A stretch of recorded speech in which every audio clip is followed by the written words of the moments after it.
Welcome to Have You Read It, the channel where we bring books to life, one summary at a time. Today we're exploring The Last Colony, A Tale of Exile, Justice, and Courage by Philippe Sands. This book isn't just a historical account, it's a deeply personal and emotional journey interwoven with international law, colonial history, and the fight for justice. It's the story of the Chagos Islands, a beautiful archipelago in the Indian Ocean, and the Chagosians, the people who called it home until they were forcibly removed by the British government. Our story begins not in the sun-drenched Chagos archipelago, but in Cleveland, Ohio, in the winter of 1945. Ralph Bunche, a Black American scholar and State Department official, delivers a powerful lecture challenging the very foundation of colonialism.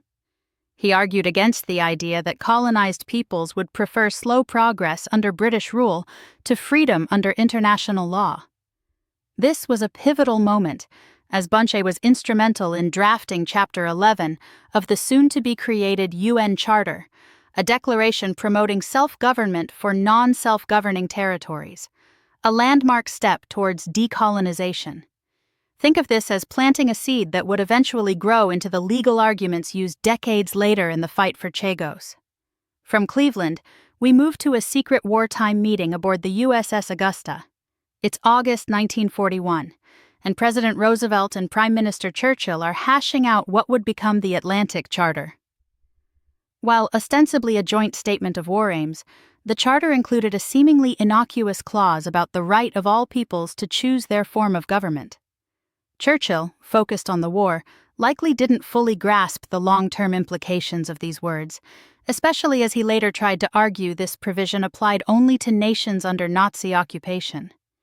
This sets the scene for a clash of interpretations, one that continues to resonate in the Chagos story. While Churchill tried to limit the scope of self-determination, the concept took on a life of its own, becoming enshrined in the subsequent UN Charter. Chapter 11. Largely thanks to Bunche's efforts, obligated colonial powers to prioritize the well-being of colonized populations. While falling short of guaranteeing outright independence, it was a significant step. Alongside this, the post-war world saw the rise of a new human rights framework, fueled by the horrors of Nazi deportations and the concept of Lebensraum. The Nuremberg trials explicitly recognized deportation as a crime against humanity. This focus on individual rights would eventually collide with the realities of colonial practices. It was in this evolving legal landscape that Lisabi Elise was born in 1953 on the tiny island of Peros Banhos in the Chagos archipelago. The archipelago, a collection of idyllic islands, had a long and complex history, passing through Portuguese, Dutch, and French hands before becoming a British colony in the early 19th century as part of Mauritius. Lisabi paints a vivid picture of life on Peros Banhos: close-knit communities, abundant natural resources, and a vibrant culture centered on music, dance, and family. It was a life far removed from the political machinations unfolding thousands of miles away in London and Washington. The seeds of the Chagosians' displacement were sown in the early 1960s, shrouded in Cold War secrecy. The U.S., seeking strategic locations for military bases, identified Diego Garcia, the largest of the Chagos Islands, as an ideal spot. Secret negotiations began between the UK and US, with the Americans initially wanting to depopulate just Diego Garcia. Eventually, the scope widened, a development hidden from the soon-to-be independent Mauritius. In 1965, as Mauritius prepared for independence, the UK detached the Chagos archipelago, creating the British Indian Ocean Territory, a move explicitly condemned by the UN. The detachment of Chagos is a story of manipulation and broken promises. The UK, seeking to avoid accusations of trafficking in colonial territory, pressured Mauritian leaders into accepting the detachment in exchange for independence and financial incentives. The British even offered the ludicrous argument that the Chagosians were mere contract laborers rather than permanent residents, a blatant attempt to circumvent international law and the UN's Resolution 1514. The stage was set for a human tragedy. Between 1967 and 1973, the Chagossians were forcibly removed from their homes. Lissaby, then a young newlywed, vividly recounts the trauma of being herded onto a ship, allowed only a single trunk, and transported to Mauritius. The conditions were appalling, likened to those of animals and slaves, and shortly after arriving, Lissaby tragically lost her unborn child. The Chagossians, dumped in Mauritius, faced dire poverty and discrimination. This is a heartbreaking example of how abstract legal principles translate into real-world suffering. The fight for justice, however, had just begun.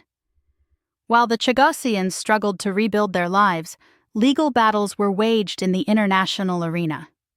In 1966, the International Court of Justice delivered a controversial ruling in the Southwest Africa cases, effectively upholding South Africa's apartheid regime and severely damaging the court's reputation.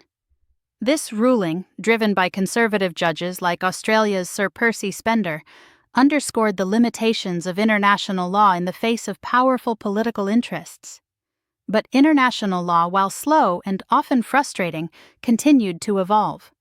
The 1971 advisory opinion on Southwest Africa, prompted by South Africa's defiance of UN resolutions, offered a glimmer of hope. The court, now under the presidency of Sir Zafarullah Khan, condemned South Africa's occupation of Namibia and its apartheid policies. This marked a turning point, a reassertion of the court's relevance in the post-colonial era. The creation of the UN Convention on the Law of the Sea in 1982 further shifted the landscape. The treaty, recognizing the maritime rights of coastal states and the common heritage of resources under the seabed, also established the International Tribunal for the Law of the Sea in Hamburg, a direct challenge to the ICJ's authority. This development, driven by distrust of the ICJ among many developing nations, introduced competition into the world of international justice.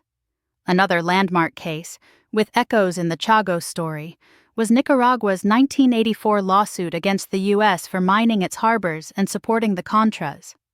This David and Goliath struggle showcased the power of international law, as the ICJ ruled against the U.S., despite Washington's refusal to participate in the proceedings. This victory, and the way that Nicaragua's legal team used an academic article about self-determination to shape legal arguments, helped restore faith in the ICJ as a potential avenue for redress.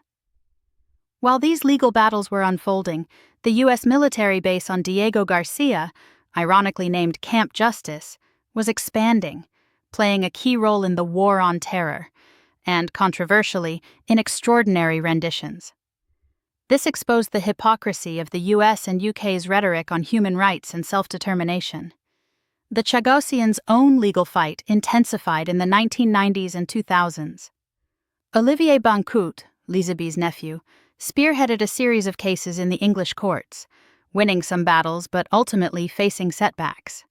The British government, despite acknowledging the shameful and wrong treatment of the Chagossians, refused to allow their return, even going so far as to create a massive marine protected area around the Chagos archipelago in 2010, a move widely seen as a pretext to prevent resettlement. A leaked U.S. diplomatic cable revealing a British official's callous dismissal of the Chagossians as Men Fridays further fueled the outrage. A crucial turn in the Chagossians' fight came with the 2003 Iraq War. The war, launched in part from Diego Garcia, raised questions about the legality of the conflict and the use of the base. This led to investigations into the legal advice given to the British government, exposing the role of international lawyer Christopher Greenwood, who would later become a judge at the ICJ and an arbitrator in the Chagos MPA case.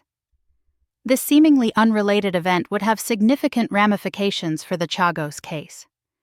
In 2010, Mauritius launched arbitration proceedings against the UK under UNCELOS, challenging the legality of the MPA. The tribunal ruled in Mauritius's favor, but stopped short of addressing the underlying issue of sovereignty. However, a powerful dissenting opinion by two judges laid the groundwork for the next stage of the legal battle. The path to the ICJ finally opened in 2017. After years of diplomatic efforts, Mauritius, with the support of a growing number of nations, secured a UN General Assembly resolution requesting an advisory opinion from the ICJ on the legality of the Chagos Archipelago's detachment. This was a major victory, overcoming significant political obstacles, and set the stage for a showdown at The Hague. The hearings at the ICJ in 2018 were a pivotal moment. L'Isebe-Elysée, representing the Chagosian community, delivered a deeply moving testimony, recounting the trauma of her expulsion and her unwavering desire to return home. Her words resonated throughout the Great Hall of Justice, bringing a human face to the complex legal arguments. The British, despite expressing regret for the shameful treatment of the Chagosians, continued to insist on their sovereignty over the archipelago. In 2019, the ICJ delivered a resounding victory for Mauritius and the Chagosians. The court found that the UK's detachment of Chagos was unlawful and that it should end its administration of the territory as rapidly as possible. The ruling, while advisory, carried significant moral and political weight. The UN General Assembly subsequently affirmed the ICJ's opinion and called on the UK to withdraw within 6 months. Despite these legal victories, the UK continues to defy international law, refusing to cede sovereignty. This ongoing struggle highlights the limitations of international legal mechanisms and the persistent power of colonial legacies. However, the tide is turning. The UN has recognized Chagos as part of Mauritius. Several UN agencies have taken action against the UK, and international courts are increasingly acknowledging the ICJ's ruling. In 2022, a scientific expedition to Chagos, including L'Isebe-Elysée and a group of international experts, demonstrated the feasibility of resettlement and underscored the Chagosians' deep connection to their homeland. This trip, made possible by a separate legal case between Mauritius and the Maldives, was a powerful symbolic act. As of spring 2023, the UK finally agreed to begin negotiations with Mauritius over the sovereignty of Chagos. While the outcome remains uncertain, the pressure is mounting. The Human Rights Watch report, labeling the Chagosians' expulsion a crime against humanity, adds another layer of condemnation. The Chagosians' decades-long struggle for justice continues. The main takeaway from The Last Colony is that international law, while imperfect, can be a powerful tool for challenging injustice. The Chagosians' fight, spearheaded by individuals like L'Isebe-Elysée and Olivier Bancoult, shows the importance of persistence, courage, and international solidarity in the face of seemingly insurmountable obstacles. The case also highlights the enduring legacy of colonialism and the need for accountability for past wrongs. The power of words. From the Atlantic Charter to UN resolutions, words matter in international law. They can be tools for liberation or instruments of oppression. The human face of law. Abstract legal principles have real-world consequences. L'Isebe-Elysée's story is a powerful reminder of this. Persistence pays off. The Chagosians' decades-long struggle shows that even in the face of setbacks, perseverance can eventually lead to progress. International solidarity matters. The support of other nations and international organizations has been crucial in the fight for Chagos. Colonialism's long shadow.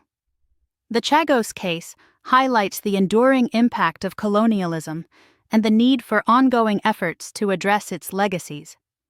Thanks for watching. Make sure to give this video a thumbs up and hit that subscribe button so you never miss our next book exploration.